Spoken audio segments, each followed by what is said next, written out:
एक भगवान जिसने संसार को बनाया, जिसके रूल हर किसी के ऊपर हैं, वो कैसे एग्जिस्टेंस से खत्म हो सकता है। बचपन में जब डेथ का रियल मीनिंग किसी को नहीं पता था, जब हमारे पेरेंट्स हमको कई बहाने देते थे और कई कहानियां सुनाते थे कि डेथ का क्या मतलब होता है, तब वो हमें ये भी बताते थे कि गॉड कभी मर नहीं सकते। पर फिर गॉड ऑफ वॉर में हमने कैसे गॉड्स को मरते हुए देखा, कैसे कहानियों में गॉड्स मारे जाते हैं और क्यों। ऐसा क्या रीजन हो सकता है कि ऐसे डाइटी जिसके ऊपर कोई ना है, जिसने सबको जीवन दिया है, वो भी अंधेरे से घिर सकता है। और अगर गॉड सच में मर जाए तो फिर उसकी क्रिएशन यानी हमारा क्या होगा, और मौत ही क्यों। क्या हो जब गॉड दुखी हो, जब वो रोएं, क्या उसका दुख हमें भी महसूस होगा। क्या जैसा हमारे पेरेंट्स ने बताया कि गॉड के आंसू हमें भी डुबा देंगे। गॉड एक क्रिएटर है तो हम एक क्रिएटर की ही आंखों से देखते हैं। जब कोई क्रिएटर कोई फिल्म बनाता है, कोई कहानी लिखता है, तो ना सिर्फ उसके आइडियाज बट उसकी लाइफ के जो इमोशंस होते हैं वो भी उस कहानी के पेजेस में उतार देता है। उसका दुख कहानी के किरदारों का दुख बन जाता है, उसकी हंसी कहानी में एक नई खुशी भरा मोड़ ले आती है। हम बोल सकते हैं कि तुम एक आर्ट को बिना आर्टिस्ट के भी जज कर सकते हो, पर हर आर्ट में आर्टिस्ट की सोल होती है। तो जब तुम कोई गॉडली कहानी पढ़ते हो, जैसे कई कॉमिक्स जो मैंने अपने चैनल पे कवर भी की हैं, तो तुम देखोगे कि हर आर्टिस्ट गॉड को अलग तरीके से देखता है। कोई उसे एक पावरफुल डिस्ट्रॉयर मानता है तो कोई उसे एक पीसफुल केयर टेकर। गॉड हर किसी की नजरों में, हर किसी की कहानी में अलग होते हैं। तो एक आर्ट से तुम ना सिर्फ उसके आर्टिस्ट को जज कर सकते हो, बल्कि उस आर्ट के फैंस को भी जज कर सकते हो। यही रीजन है कि दुनिया भर में गॉड के कई रूप हैं और कई कहानियां हैं। अब जिस आर्टिस्ट ने वो कहानियां लिखी हैं, उसने गॉड को कैसे देखा है वो हमें नहीं पता, पर हर उस कहानी को पढ़ने वाले के लिए गॉड का मीनिंग अलग होता है। कोई सेम गॉड के नाम पर शांति फैला सकता है, लोगों की मदद कर सकता है, तो कोई और सेम गॉड के नाम पर लोगों की जान भी ले सकता है। कहानियां दोनों तबकों ने सेम ही पढ़ी हैं, पर मीनिंग दोनों के लिए बदल गया है और उनके कर्म उसी मीनिंग की वजह से बदल गए हैं। तो अगर हम सब ये यूनिवर्स किसी गॉड का आर्ट है, तो जब गॉड को कुछ फील होगा तो उसका इफेक्ट क्या इस वर्ल्ड में नहीं दिखेगा? क्या जब गॉड एग्जिस्टेंस से चले जाएंगे तो ये वर्ल्ड खत्म नहीं होगा? क्या उसकी सैडनेस ही हमारी दुनिया को सेफ नहीं देगी? क्योंकि जब क्रिएटर रोता है तो पानी उसकी क्रिएशन पर ही बरसता है। इसके एक्चुअल एग्जाम्पल भी देता हूँ मैं तुम्हें कि कैसे गॉड की फीलिंग्स हमारे फिजिकल वर्ल्ड को अफेक्ट करती है। तो तुमने वो कहानी तो जरूर सुनी होगी जब कृष्ण अपनी उंगली पर पर्वत उठा लेते हैं। उस कहानी में इंद्रदेव की एंगर, उनका गुस्सा अर्थ पर बारिश और तूफान ले आता है, जिससे बचने के लिए हमारे पीसफुल गॉड पर्वत उठा लेते हैं। अब ऐसी कहानी पूरे वर्ल्ड में है जहां गॉड की एंगर में बाढ़ आ जाती है, तूफान उठ खड़े होते हैं, या फिर आग बरसती है, या फिर गॉड की खुशी में फूल खिलते हैं। तो अगर क्रिएटर इस फिजिकल वर्ल्ड से इतना कनेक्टेड है, तो फिजिकल वर्ल्ड में जो भी नेचुरल डिजास्टर आते हैं, क्या वो क्रिएटर की फीलिंग्स नहीं हो सकती? और डिजास्टर्स के इतने बढ़ने का रीजन यही है कि क्रिएटर अब धीरे धीरे उस अंधेरे से घिरता जा रहा है। वो अपनी क्रिएशन से थक चुका है, क्योंकि उसकी क्रिएशन उसके नाम पर पीस से ज्यादा आतंक फैला रही है। जैसे क्रेटोस के एंगर ने ग्रीक को डुबा दिया था और उसकी कोल्डनेस ने नॉर्स को जमा दिया। वो क्रिएटर नहीं है, पर वो भी एक गॉड है, एक ऑल पावरफुल गॉड।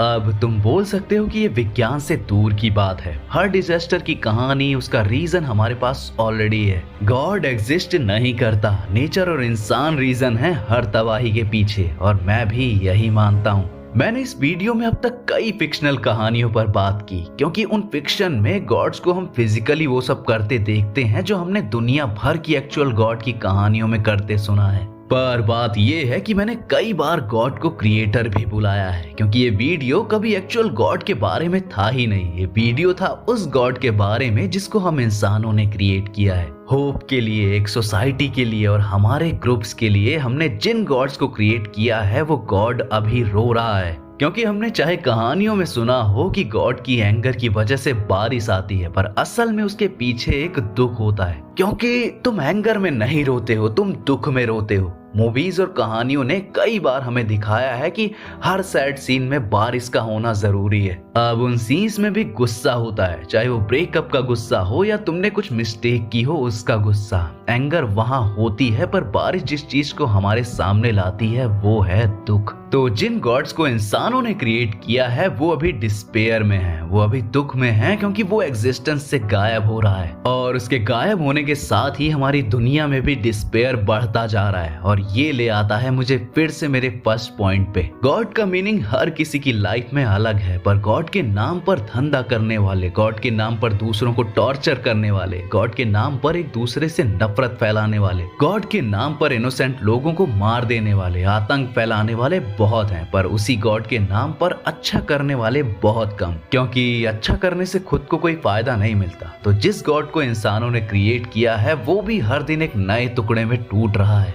जहां हर कोई उसका मतलब बदलता जा रहा है, कहानियां बदल रही हैं। अब इस वीडियो के कमेंट्स में भी आ जाएंगे लोग अपने गॉड को ट्रुथ बताने, बट द थिंग इज कि क्योंकि उनका गॉड भी फील करता है और वो फीलिंग हमें फिजिकल वर्ल्ड में भी दिखती है। यस, मैं बात कर रहा हूँ डिवोटीज की, टेररिस्ट्स की। नेचुरल डिजास्टर्स भी हमारी ही गलती है, पर गॉड के नाम पर जो मैन मेड डिजास्टर्स हैं वो कुछ और नहीं, ह्यूमन क्रिएटेड गॉड के गुस्से की, उसके दुख की झलक है जो हमें दिखती है। गॉड चाहे क्रिएटर हैं, पर हम उसके क्रिएटर हैं। और जैसा मैंने बताया, तुम आर्ट को आर्टिस्ट से अलग नहीं कर सकते, क्योंकि उस आर्ट में उसके आर्टिस्ट की सोल होती है। वैसे ही अगर तुम किसी डिवोटी से उसके अपने गॉड का मीनिंग पूछोगे तो वो अपनी सोल, अपने आइडियाज और अपने ओपिनियंस उस गॉड की इमेज में डाल के हमें दिखाएगा। कोई अपने गॉड के लिए मारना बेटर बताएगा तो कोई मरना। एक गॉड को मानने वाला औरतों की रिस्पेक्ट करता है, तो दूसरा गॉड को मानने वाला ही रीजन बनता है कि औरतें अकेले बाहर नहीं जाती। गॉड चाहे एक हो, पर ह्यूमन क्रिएटेड गॉड बहुत सारे हैं। ये गॉड्स की इमेज और मीनिंग्स लोगों के ओपिनियंस और उनकी फीलिंग्स के हिसाब से बदलता रहता है। और इसीलिए तुम आर्ट को आर्टिस्ट से और क्रिएशन को उसके क्रिएटर से अलग नहीं कर सकते, क्योंकि अगर कोई एक्चुअल क्रिएटर है इस वर्ल्ड का तो वो हर ह्यूमन, हर क्रीचर को इक्वल बनाएगा। यहाँ कोई कैटेगरीज नहीं होंगी और ना ही हेट होगी। पर वो गॉड या तो एग्जिस्ट नहीं करता या कोई उसे जानता नहीं है। और मैं किसी भी रिलीजन को कुछ नहीं बोल रहा, क्योंकि रिलीजन में भी ये सब चीजें हैं जो गॉडली हैं। पर वो रिलीजन, जैसा मैंने कहा, हर इंसान के लिए अलग, हर इंसान उसको अलग इमेज में देखता है। और यही है हर क्रिएटर की कहानी। जैसे एक मूवी है विंड राइजेस, कई लोग इसे रोमांस मूवी समझ लेते हैं, पर ये एक कहानी है एक इंजीनियर की जो प्लेन्स बनाना चाहता है, पर उन प्लेन्स में उड़ना नहीं चाहता था, बल्कि वो उन्हें क्रिएट करना चाहता था। वो एक क्रिएटर था। अब वो अकेला ऐसा नहीं करता, कई लोग मिलकर इन प्लेन्स को क्रिएट करते हैं और कई लोग इन्हें यूज भी करते हैं। उसकी नजर में उसकी क्रिएशन एक जरिया थी हवा को छूने की, और दूसरों की नजर में उसकी क्रिएशन एक जरिया थी वर्ल्ड वॉर में दुश्मन देश को हराने की, लोगों को मारने की, इवन सुसाइड करने की। और यही गॉड और रिलीजन की कहानी है। उसको बनाने वाले ने, उसको बताने वाले का आइडिया चाहे कुछ भी हो, अपनी क्रिएशन को लेकर उसके यूजर्स ने उस आइडिया को चेंज कर दिया। जब उन्होंने उस क्रिएशन को यूज किया अपने लिए, होप हेट्रेड में बदल गई और गॉड एक वेपन ऑफ मास डिस्ट्रक्शन बन गया। और यही है डिलेमा एक क्रिएटर और उसकी क्रिएशन का। जैसे ही तुम एक क्रिएटर को उसकी क्रिएशन से अलग करते हो, उस क्रिएशन का मीनिंग बदल जाता है। तुम कभी भी बिना ओरिजिनल क्रिएटर के उसकी क्रिएशन का मतलब नहीं जान सकते। तो हमारा क्रिएटर भी हमें छोड़ चुका है, क्योंकि उसकी क्रिएशन अपने आप में ही डिफरेंट मीनिंग्स ढूंढ चुकी है। क्योंकि जब हमारी फैमिलीज में पेरेंट्स ने अपने बच्चों को जन्म दिया था, बेसिकली पेरेंट्स क्रिएटर थे और बच्चे क्रिएशन। तो उन्होंने उन बच्चों को सेम चीजें सिखाई थी, पर बच्चों ने उस सीख का अलग मतलब निकाल लिया। उन्होंने अपने ही क्रिएटर का different version, different image create कर ली और एक समान होते हुए भी आपस में लड़ाइयां शुरू कर दी। जो आई एम श्योर मोस्ट घरों की कहानियां हैं कि जब क्रिएटर सेम हैं तब भी उनकी क्रिएशन जमीन या पैसों के लिए ग्रुप्स बना लेते हैं, एक दूसरे को विलन बना देते हैं, खुद को अच्छा मानकर एक दूसरे पर अटैक करते हैं। तो जब छोटी फैमिलीज में ऐसा हो रहा है तो रियलिटी में भी यही हुआ। क्रिएशन यानी ह्यूमंस ने अपने क्रिएटर की अलग अलग इमेज बनाई और उस इमेज को यूज कर रहे हैं अब तक एक दूसरे के साथ हेट फैलाने के लिए। तो अगेन गॉड ऑलरेडी एग्जिस्टेंस से जा चुके हैं। जो बचा है वो है उसकी इमेज जो सबके पास अलग अलग है और इसीलिए केओस फैला हुआ है। अब सच बताऊं तो मोटिवेशनल स्पीकर्स कितना भी ज्ञान दे लें, हम उस तरह डिवाइड हो चुके हैं कि अब ये इशू कभी सॉल्व नहीं हो सकता। तुम बस अपनी लाइफ के क्रिएटर खुद बन सकते हो और ऐसी क्रिएशन पे वर्क कर सकते हो जो ना सिर्फ तुम्हें बेनिफिट करे बट जो हमेशा तुम्हारी इमेज में बनी रहे। और इसका सबसे बड़ा कदम होगा जब तुम किसी भी तरह के ग्रुप से दूर रहो। इंडिविजुअलिटी इस टाइम पर सबसे बड़ी प्रॉब्लम है। सब या तो किसी फैंडम का पार्ट बनना चाहते हैं या किसी ग्रुप का। ब्रोस गर्ल्स आजकल जब भी कोई बात करता है तो वो ग्रुप में बात करता है, बेसिकली भेड़ चाल जिसे बोलते हैं। जैसे औरतें जब सारे मर्दों को विलेन बना देती हैं या फिर जब सारे मर्द सारी औरतों को विलेन बना देते हैं। हमारे लॉज, हमारी गवर्नमेंट, हमारा रिलीजन कोई तुम्हारे साथ नहीं है। हर गर्ल जो दूसरी औरतों के गलत काम को भी सपोर्ट करती है अपनी मैन हेट के चलते, या मैन जो सिग्मा बनने के नाम पर थ्रेट्स भेजते हैं औरतों को, वो भी कभी तुम्हारा साथ नहीं देगा।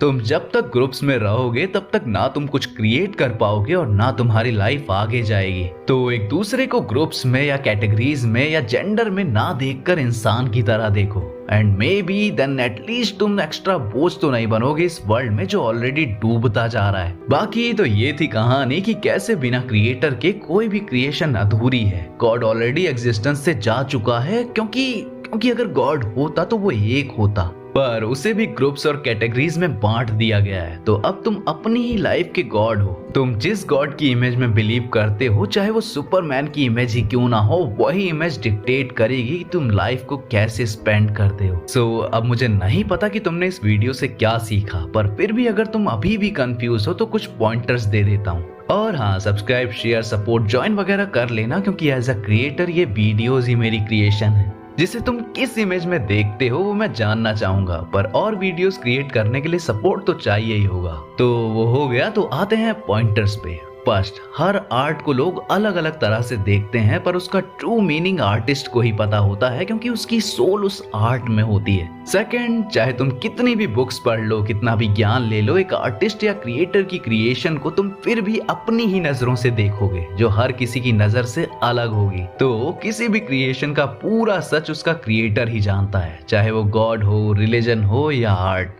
थर्ड, ग्रुप्स और कैटेगरीज बनाई जाती हैं बंदियों के लिए, ताकि वो एक रूल में बंधा रहे, पर एज अ ह्यूमन इंडिविजुअलिटी ही तुम्हारा सबसे बड़ा वेपन है लाइफ में। तो अपने आप को ग्रुप्स या कैटेगरीज में मत बांटो और भेड़ की तरह बस उनको फॉलो मत करो। बाकी तो तुम लोग समझदार हो ही। तो मैं मिलता हूँ किसी और वीडियो के साथ, तब तक के लिए बी वेबटास्टिक, बी फैंटास्टिक।